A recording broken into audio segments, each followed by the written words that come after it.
there's much truth in saying actually the Septuagint translation paved the way for Christianity.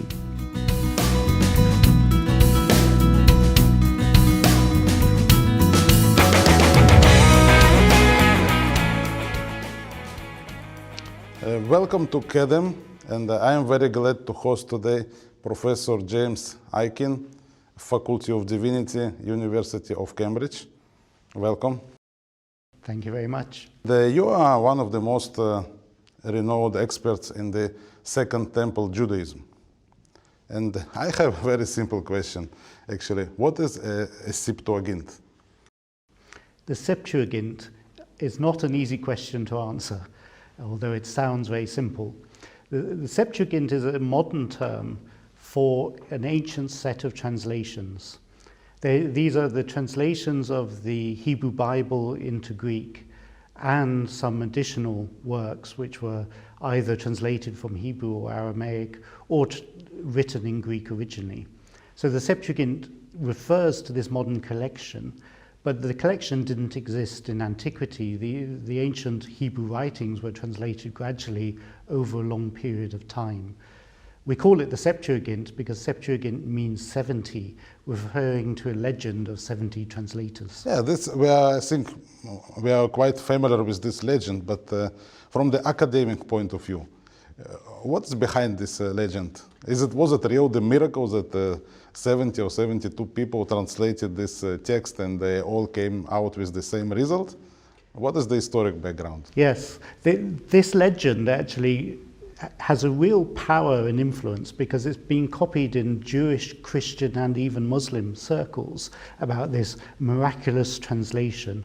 We know about it in the Talmud, for example, where 70 translators gathered in 70 separate cells and remarkably through divine gift were able to translate the Bible exactly the same even though they were working separately.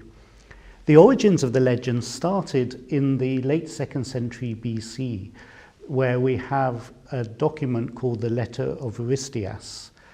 And then it was continued by Philo, and Philo was the one who really talked about the miraculous elements and the separate cells of translators all producing the same translation.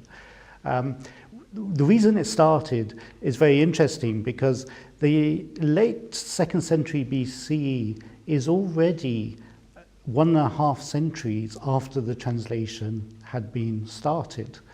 And so it reflects perhaps a desire at that time period to give a status to the translation which was already being used. The Letter of Aristeas is a document which actually covers many different things, and the translation is only a small part of it.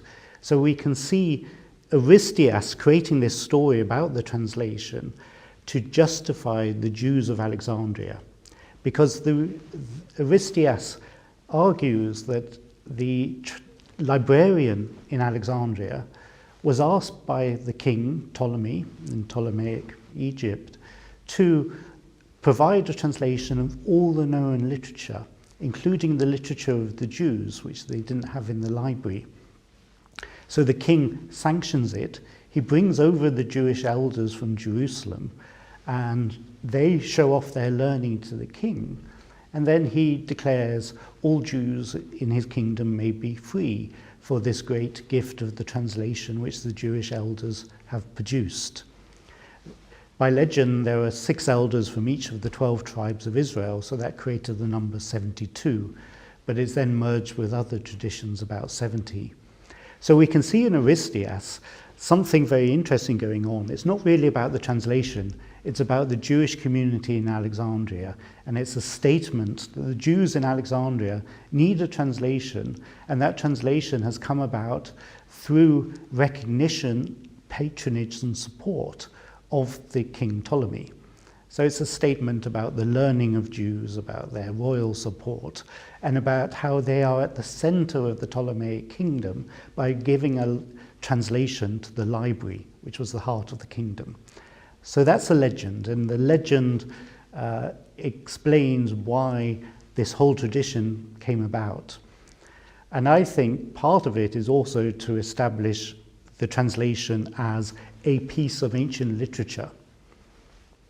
which brings us to what is the reality behind all of this. Well, when we actually look at the Septuagint, and let's just begin with the Pentateuch, the books of Moses, which were the first texts translated. When we look at them, they're not written in the highest level of literary Greek. They're written in a rather more vernacular, everyday kind of Greek, with some literary flourishes. So immediately, one can understand that the Jews in Alexandria at the end of the 2nd century were reading their translation and thinking, actually, this is not as good as literature elsewhere in Egypt, not as good as the Greek literature. Let us create a legend to raise the status and the literary standing of the translation. It is so good, it must be in the library. In terms of what we know about the date and location, the date of the first translations of the Pentateuch, we can say, are 3rd century BCE. We know this because manuscripts start appearing in the 2nd century BCE in Egypt. And we also know that the style of Greek, the time period where we can see change within the Greek language, fits the 3rd century BCE for the Pentateuch. Do we know it's Egypt? Not for absolute certainty, but for high probability. Firstly, we have Egyptian loanwords in the Greek. So the translators knew Egyptian words. They seem to also know words which aren't unique to Egypt, but are typical of the administrative language in Egypt at the time. So the internal linguistic evidence points to Egypt. Secondly, the community in Egypt. What do we know about the Jewish community in Egypt? Well, the community in Egypt, we now have much more evidence than we did before. We have inscriptions which show, even as early as the 3rd century BCE, Jews building prayer houses. And if you have a prayer house, it means you have a community large enough to need a prayer house. You also have a community wealthy enough to build a prayer house. And these prayer houses have inscriptions on which are in Greek. So we can see them using Greek. More recently, we've discovered papyri, which are tax registers from the 3rd century BCE. Now, tax registers are the most boring things to read. It's mostly a list of names. But what's intriguing about these particular tax registers, the so-called salt tax papyri, is it's a list of people who are exempt from tax if they class themselves as Hellenes, that is to say, Greeks. And we have some 300 names, approximately 200 to 300 names, that seem to be either Semitic or Jewish, all registered as Hellenes from one region. This suggests that Jews actually were becoming Hellene, which means Greek in some way. This means they've been through some sort of Greek education. Therefore, we have a large enough community in Egypt already in the 3rd century BCE, and a community knowing Greek and engaging with Greek life in the 3rd century BCE. So that seems the most likely place and time for the translation. So actually what you're saying, that even the Jews who lived in Egypt, maybe in Alexandria, needed this translation to understand the Bible, right? Because probably the spoken language was Greek. Yes. What we see in Egypt is a very complex linguistic situation. The Greeks arrive, and they're actually quite small in number. And the first thing that happens is that they need scribes to run the administration across Egypt. This had been done for centuries by Egyptians, and especially Egyptian priests who were the ones engaged in literacy and knew the language. And in the 3rd century, because there weren't enough Greeks, the Egyptians continued to do the administration, and they wrote in Egyptian. But the Greeks didn't like that because they couldn't read Egyptian, so they required some things to be written in Greek. And in no time at all, we have bilingual Egyptians knowing both Egyptian and Greek and writing documents in Greek. The best way to make money was to learn Greek under a Greek administration. So that Greek became an important language. Then when we put the Jews in the same picture, actually, it's highly likely that Jews started learning Greek for business purposes and for administration. It doesn't mean they entirely lost their knowledge of Hebrew, which is sometimes presented that Jews immediately didn't know Hebrew, so they started learning Greek. What it seems more likely is that once you get a second generation, they are more competent in Greek than in Hebrew, even if they still study Hebrew in school or speak Hebrew at home. Greek is the dominant language of Egypt and the one where you make money.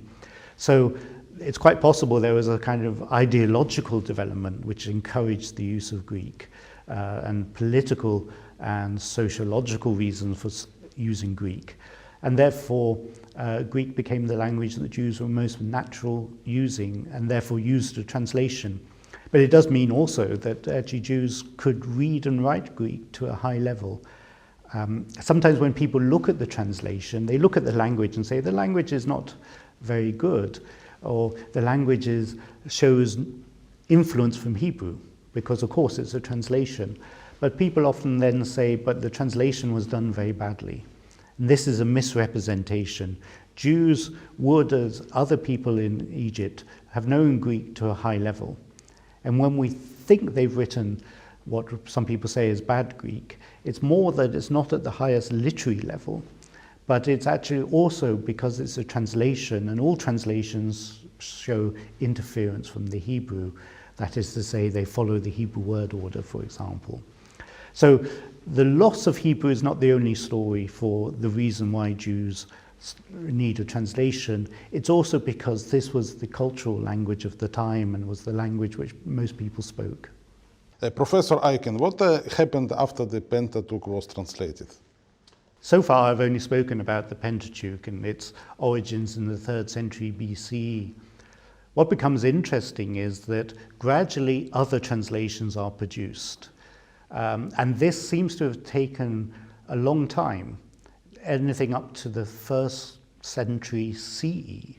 So for example, probably our latest translation in the Septuagint is the translation of Kohelet or Ecclesiastes. And we can tell this by the style of translation. I'll come back to style in a moment. Kohelet or Ecclesiastes seems to be translated as late as the 1st century CE, which may be because actually it wasn't being used very much or wasn't seen as important enough to translate until that period. So translation tells us something about the importance of different texts.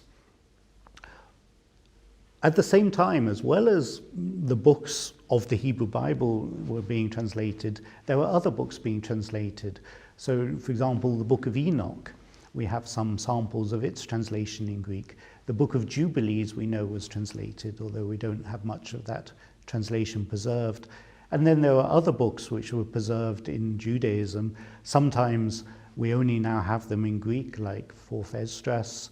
Sometimes we might only have them in a later language, like Slavonic or Syriac.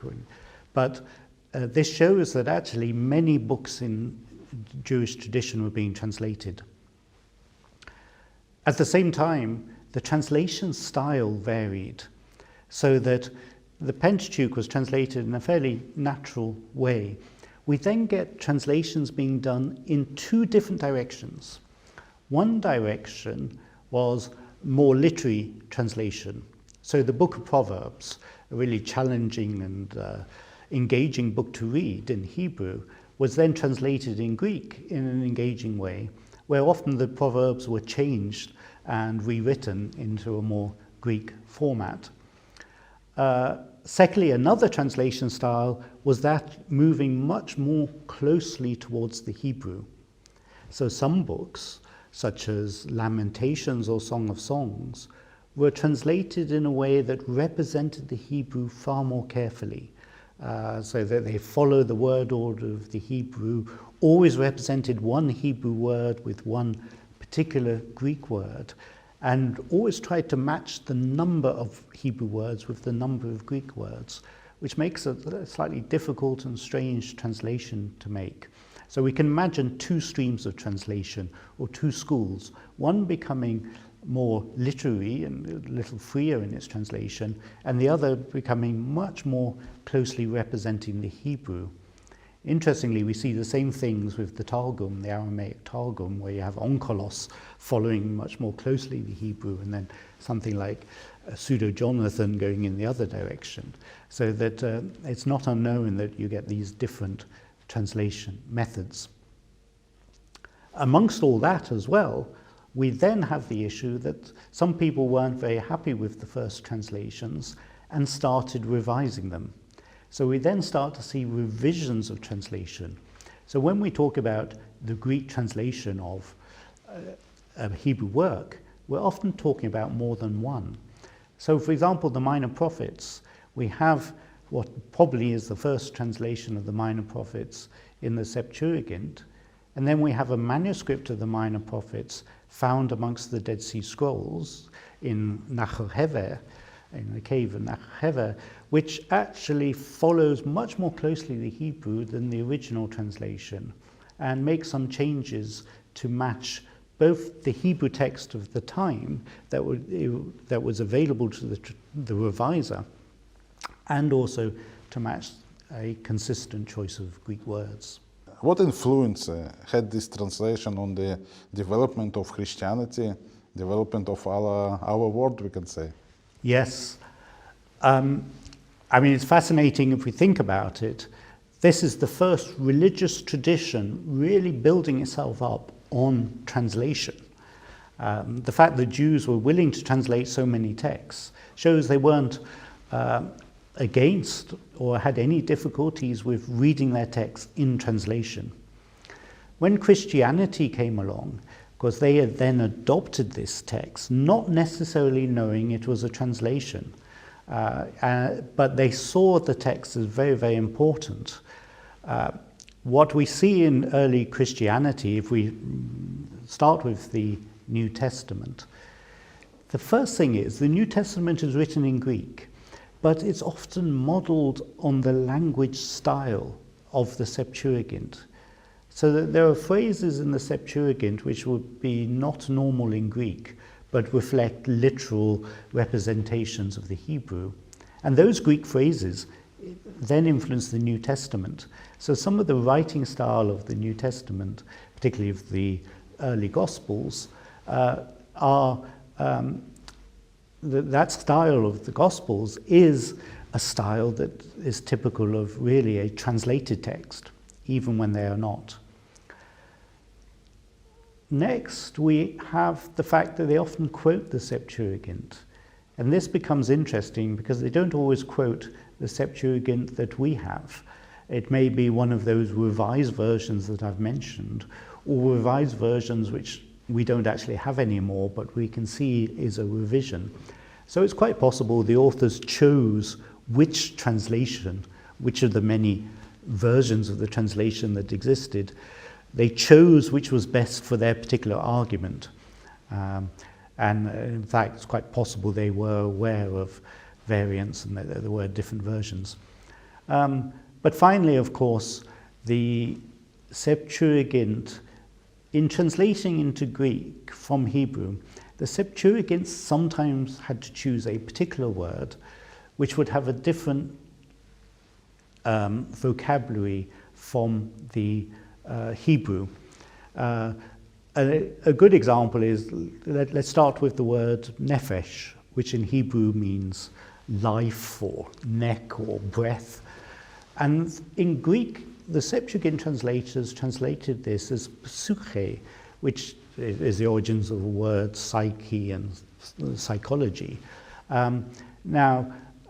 This word was a reasonable translation of the Hebrew. The Hebrew has various meanings and the Greek has various meanings, and so they match up quite nicely by being quite flexible, polysemous, as we say, having multiple meanings.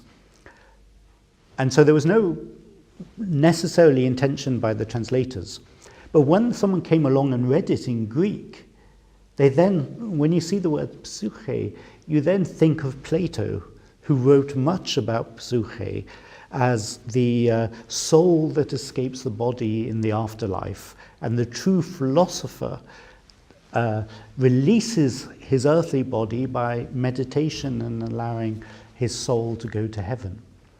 This laid the foundation, firstly in Judaism, for beliefs in the afterlife. So Wisdom of Solomon, which is a Greek Jewish philosophical work, wrote much about the afterlife and the soul.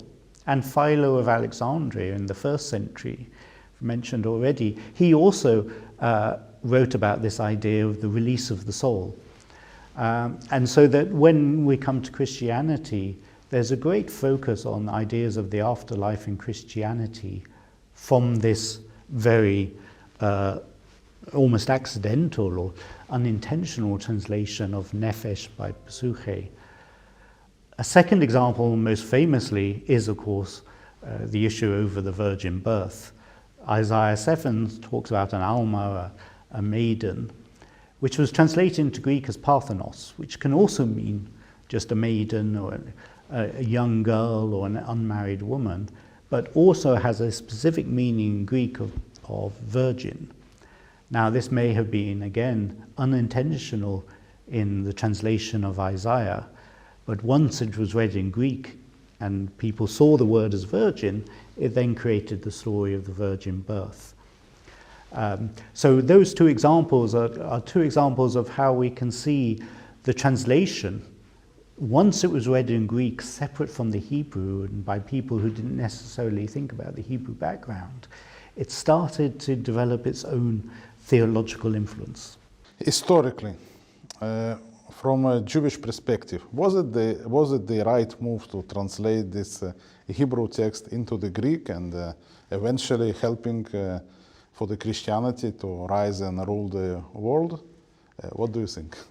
Yes, one could argue it did pave the way for Christianity to use the language of the world, which could be negative for Judaism or could be positive in other respects. One could debate that. But for the Jews themselves, when the translation was produced, we need to think about these are Jews living in new lands. They've moved out of Judah, they're in the Mediterranean. This gave them their establishment and their identity within the Mediterranean world.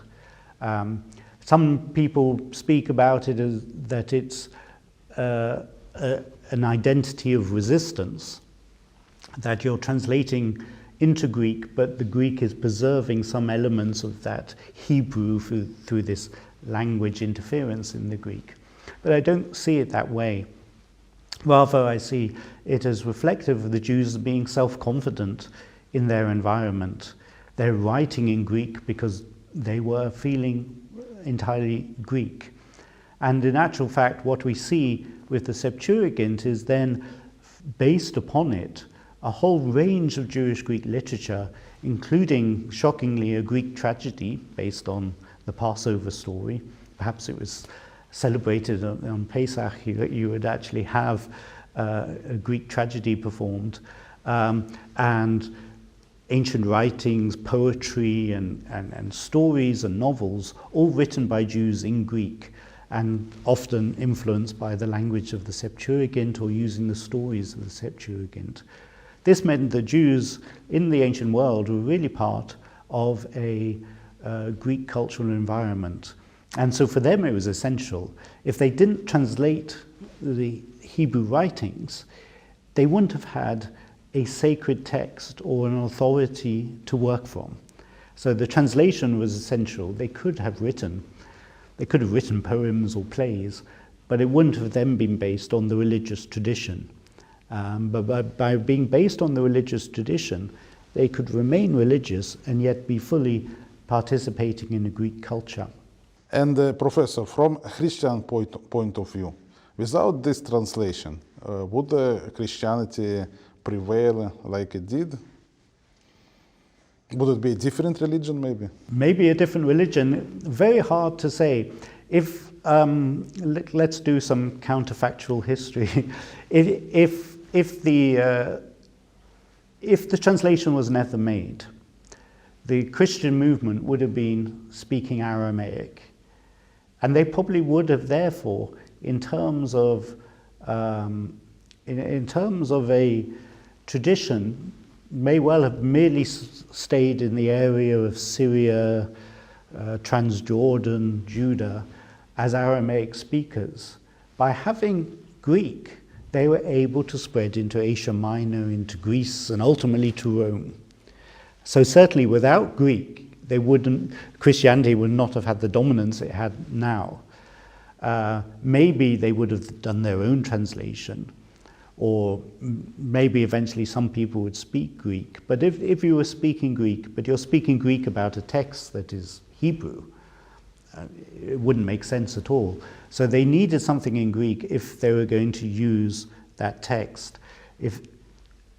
Without the text, they are no longer a people of the book. They would be a small cultic group who may well have actually died out when the temple was destroyed, because they were temple-focused initially, the early Christian movement.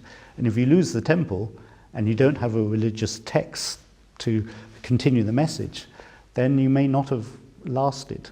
So there's much truth in saying, actually, the Septuagint translation paved the way for Christianity. Professor Aitken, actually content-wise, what Hebrew text was in front of these translators? What we can know about it? How it differs from the classical Masoretic text which we have now as a Hebrew Bible? What we can see on one level is that they had a text that was reasonably close to the Masoretic text, but still had a number of differences. We can already see that in the revision tradition. So if we looked at the Minor Prophets, we see the revision manuscript from the 1st century BCE is much closer to the Masoretic text than the first translation done in the 2nd century BCE. So it already gives us an idea that the Masoretic tradition was becoming more known by the 1st century than the 2nd century. In terms of the first books, the Pentateuch in the 3rd century BCE, there we see a number of differences. But some of those differences actually also appear in the Samaritan Pentateuch. So the Greek is also a witness that the Samaritan Pentateuch was much more than just amongst the Samaritans. We also find that many of the manuscripts match with the Dead Sea Scrolls. And this is no surprise, because if we think of the translations being done in the 3rd to 1st century BCE, much of the Dead Sea Scrolls are 2nd to 1st century BCE. So it's the very same time period. So it does reflect a Hebrew text of the time, but not a text that has been fully shaped into what becomes the Masoretic text.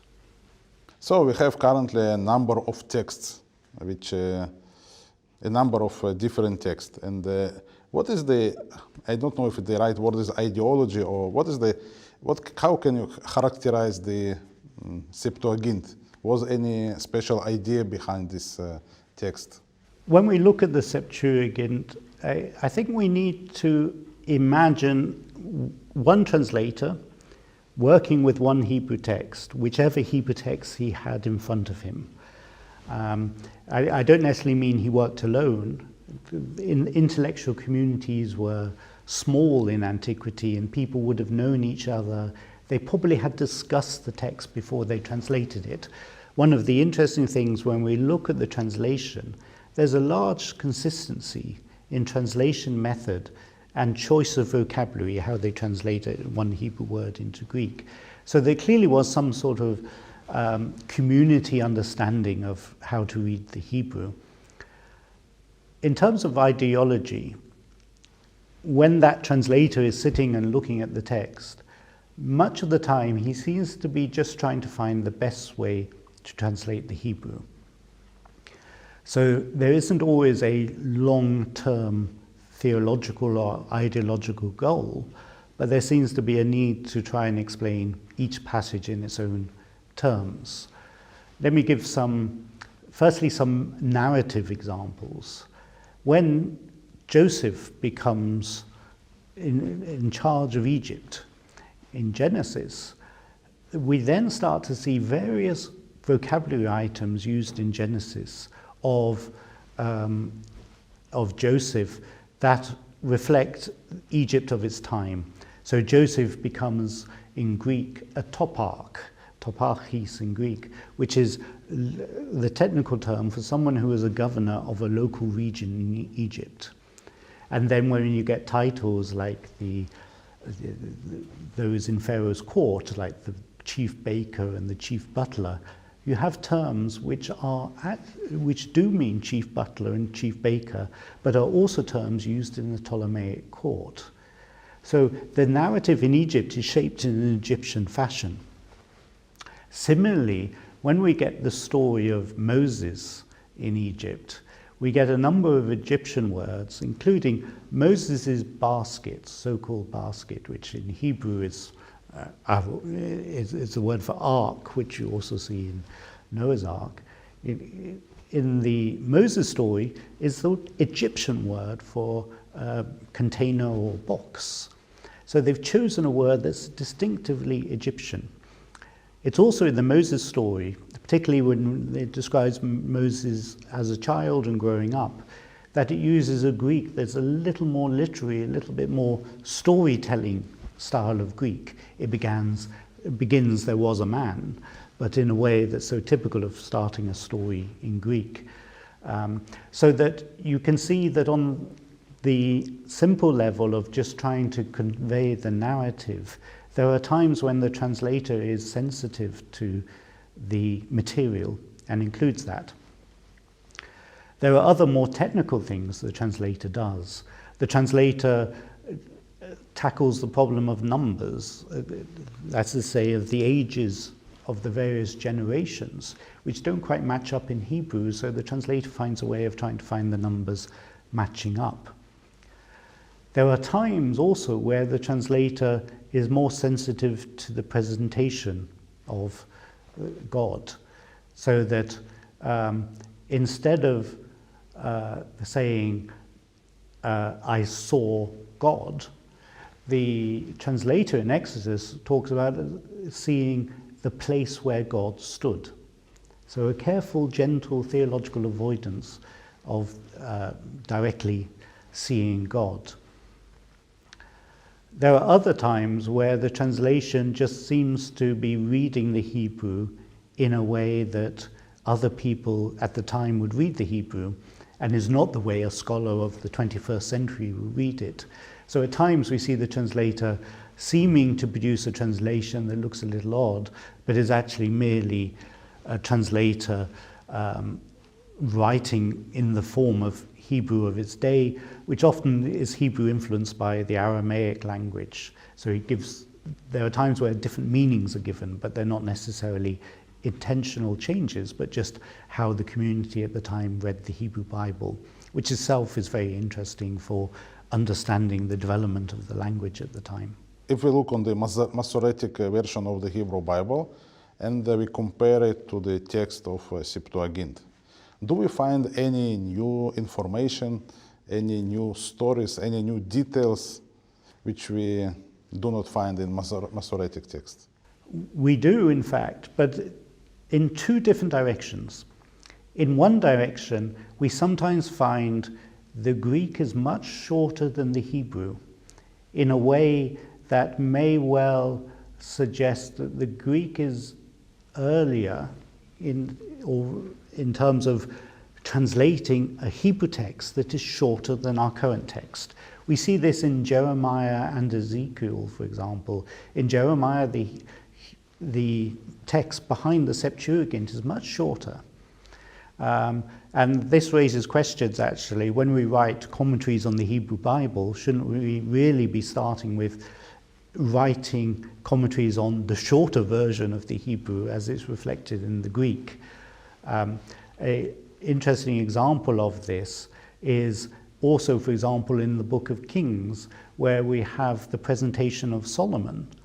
At times, some of the more positive elements used of Solomon are in the Hebrew, but not in the Greek, which may mean that actually the Hebrew has been developed over time as a positive reading of Solomon that was less positive in the original version, which tells us much about the early history writing and the much more strong critique of kings, which we know in the biblical history anyway.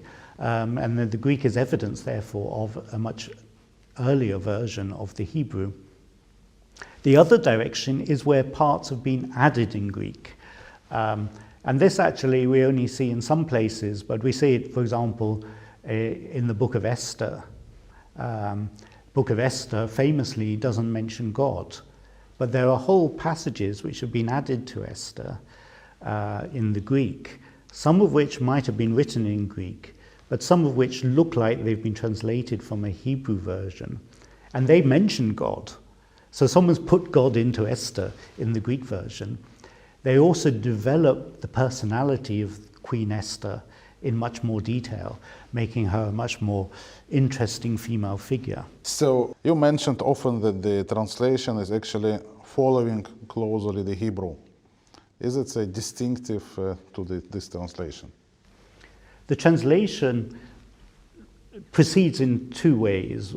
Some translators become more literary and try to present the translation in a more natural Greek way, but other translators, as I've mentioned, seem to take it in the other direction and representing the Hebrew more closely.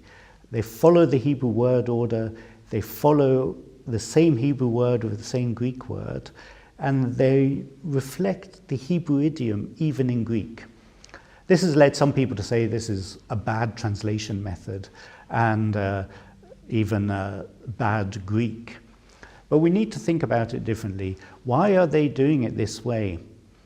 What they're actually doing is setting up a tradition which we see continuing in Judaism for many, many centuries of the interest in representing the Hebrew in Greek. For some people, this may represent just the sacrality of Hebrew, that Hebrew is becoming more sacred, and one could even compare it, as Martin Goodman has done, with the attention to Hebrew scrolls. In the Mishnah, it says how a Hebrew scroll has to be written on parchment and must be written in square script, not in Samaritan script, and so on. So the physicality of a scroll is developing. And so the language of Greek representing Hebrew is a sort of physicality of representing a sacred object. However, I think there are other reasons as well. One may well be an interest in grammar, and the Septuagint may give us the first evidence of Hebrew grammatical tradition, because they always represent nouns by nouns and verbs by verbs and adjectives by adjectives. And if the adjective is feminine, they will sometimes invent a feminine adjective in Greek.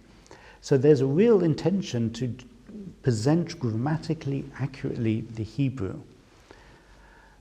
Another interest, I think, is if the Septuagint was produced in learned circles, then a literal translation representing everything carefully sometimes requires someone who knows both the Hebrew and the Greek at the same time to understand it.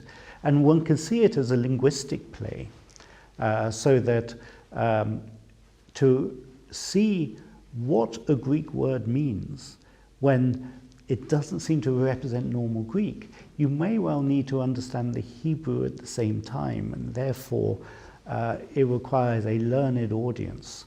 And there are examples where they are using grammatical forms both in Hebrew and in Greek at the same time. I'll give you one example. To mark the object in Hebrew, you have a little word, the word et, which is untranslatable because it's really a grammatical marker. What we see eventually in the Greek of Ecclesiastes, and then in a later Jewish translator called Aquila, this word et represented by a Greek word with. And the oddity about this is that firstly, et, which can mean with in classical Hebrew, et disappears in the language in Hebrew with that meaning of with. And yet, in the 1st and 2nd centuries CE, the translators know that meaning. So they have to be scholars of Hebrew to know that there was a meaning with for this similar looking object marker. Secondly, the word they use to translate with in Greek is also disappearing from the language. And in actual fact, I think the way they're using it, without going into details, is based on Homer's use of this word for with. So the translators know both advanced Hebrew to know an obsolete form of Hebrew, and also know advanced Greek to know an obsolete form of Greek, which actually reflects the usage in Homer. So that's an example where you need to know both languages, and both languages at a high level to do this. So there's an intellectual game going on with the translators in doing that. And that particular example is very interesting because we even find people in Judeo-Arabic some 800 years later still trying to represent this object marker in Hebrew, in Arabic. So that this attention to the details of the Hebrew language, I think, is very distinctive of the Septuagint and the Septuagint tradition, but establishes something that continues much longer in Jewish tradition.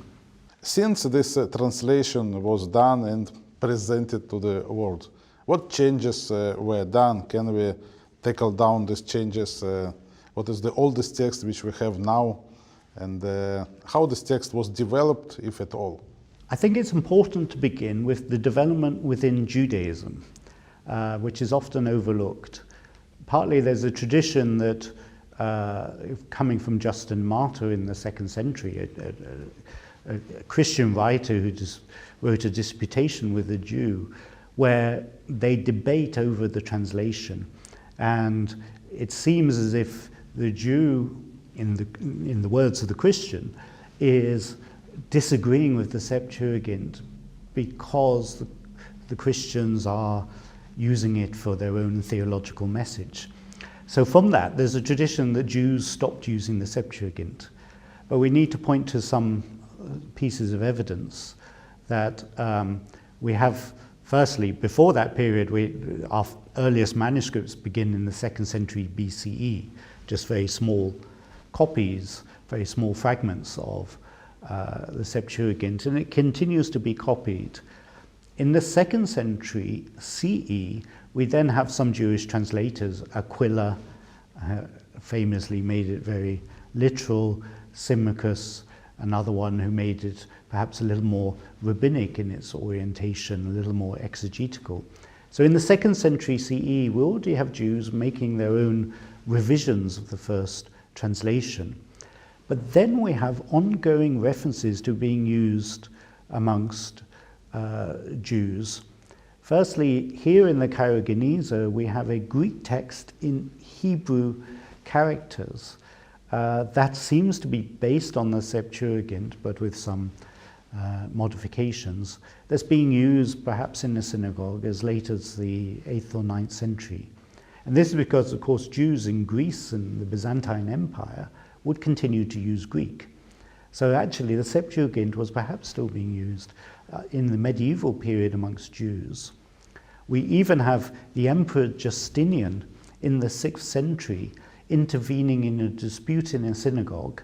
It doesn't say where the synagogue is, but probably in Byzantium, over whether to use a Hebrew version or a Greek version. Namely, do they use the Septuagint itself, the original Septuagint, or do they use Aquila's version? And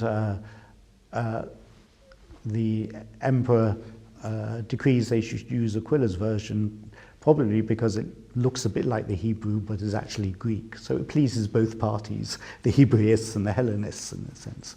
So we can see Jews were continuing to use the Septuagint for some time, a story often forgotten.